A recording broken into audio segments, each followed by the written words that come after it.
At the present time, my folder structure over here in my Files panel only contains my top-level folder for the website, plus the index page that we created in the previous tutorial. To start off in this tutorial, I'm going to add in a couple of extra folders, one for images and one for text. And perhaps my quickest way of doing this is to right-click anywhere here for my top level and then run down to that option there, New Folder. Once I select it, then automatically this new folder is generated, and it wants a better name than Untitled, so I'll remove that and overwrite it with the word Images. And once I click away, then that gets accepted.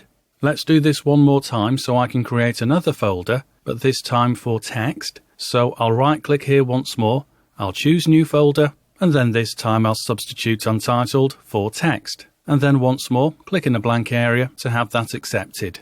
Okay then, I've now got my index.html and those two newly created folders.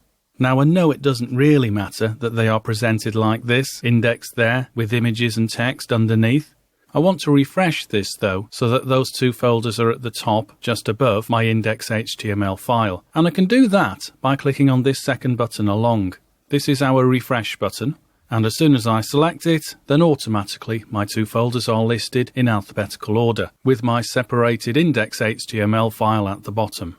As I alluded to, this won't have any bearing on what your site looks like. I just find it a little bit of good housekeeping, certainly when we start to add in lots of folders, in addition to lots of HTML files and CSS files. Having them listed in alphabetical order like this does make it a little bit easier to find what you are looking for.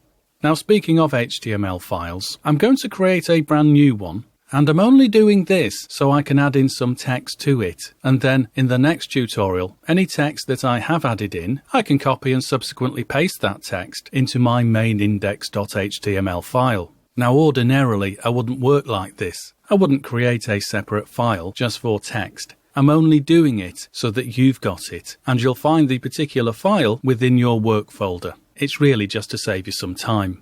Okay, let's get started. I'll click on HTML here in our central column to create our new empty document. At the moment it's called Untitled 2, although I am going to change this to Information 1, and that's the file that you will be looking for within your Work Files folder.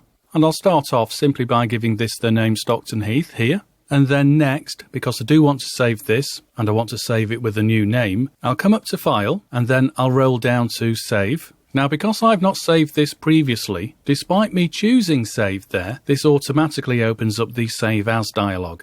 I'm only pointing this out to avoid confusion. If I'd already saved this file and then made some changes or I'd added some extra text to it, and then I'd click Save, then I wouldn't see this Save As option. Anyway, this is what we are looking at. Now, I do want to save this file into our newly created text folder, so I'll double click on it here to open it up. Therefore, you'll now see the path up here. I've got this saved in our overall TT Stockton Heath folder, and then in this text subfolder. Now, at this stage, I would ordinarily just simply come down here and click on Save, but I do want to point out this button just to the left, Site Root. I did mention this in the previous couple of tutorials. I can use this button to very quickly be moved to my main folder, the main site folder. I'll show you what I mean. If I click on it now, well, as you can see, we are now taken back to our main site root folder, the one called TT Stockton Heath. Okay, so that's a useful button when you are saving work and you want to save it in the site root rather than digging around in different folders.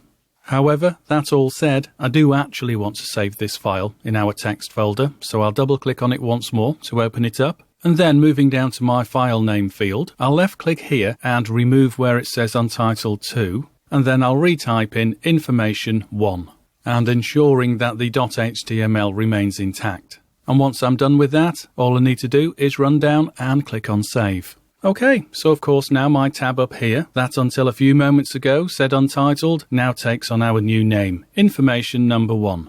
Now, to save you some time, I'm going to pause my screen recording and add in some extra text. Okay, done. This is the text, latest news, employment and meetings. This is the text that we are going to use in our left sidebar, in our index page. Okay, now I'm going to finish up here then, now that we've started to build our project in terms of adding in some folders, and now that we've briefly covered having a look at the site root option.